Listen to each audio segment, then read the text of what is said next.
Չի կարող ոչինչ անել ընդդիմությունը, բնականաբար ոչ նախապես դիմումներ վերցնել, ոչ որևէ բան, որովհետև կարող ես դու քո պատգամավորից դիմում վերցնել, բայց քո պատգամավորը կարող է գնալ կենտրոնական ընտրական հանձնաժողով եւ ասել, որ այո, դիմումը գրել է ինքը, բայց ինքը չեղարկում է որևէ լծակ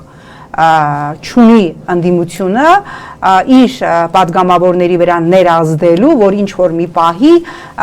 այս ռեժիմը, իշխանությունը նրանց վրա տարբեր գործիքներով, տարբեր կոմպրոմատներով, տարբեր շահագրգռող այլ միջոցներով չի ներազդի եւ նրանք չեն միանա այն բանակին, որը Նիկոլ Փաշինյանին կապահովի սահմանադրական մեծամասնություն, ուստի ընդդիմադիր տարբեր գործիչների այն հայտարարությունները, որ կարևորը Նիկոլը չստացավ սահմանադրական մեծամասնություն, իհարկե դա կարևոր էր, դա գնահատական էր նաև Հայաստանի Հանրապետության քաղաքացիների, բայց ես շատ վատ կանխատեսում ունեմ, որ շատ կարճ ժամանակում ինքը ընդդիմության շարքերից իրեն պակասող այդ 7-8 պատգամավորը ցավոք սրտի լրացնելու է։ Ուստի ինչ պիտի անի ընդդիմությունը ազգային ժողովում, շատ անկեղծ եթե ասեմ, այդ հարցի պատասխանը ես չունեմ։ Ես իրանց կոչ չեմ անում մանդատներ չվերցնել, որովհետև ես արդեն ասեցի, ես չեմ տեսնում նաև, որ ընդդիմությունը այսօր ունի փողոցային պայքարի ռեսուրս,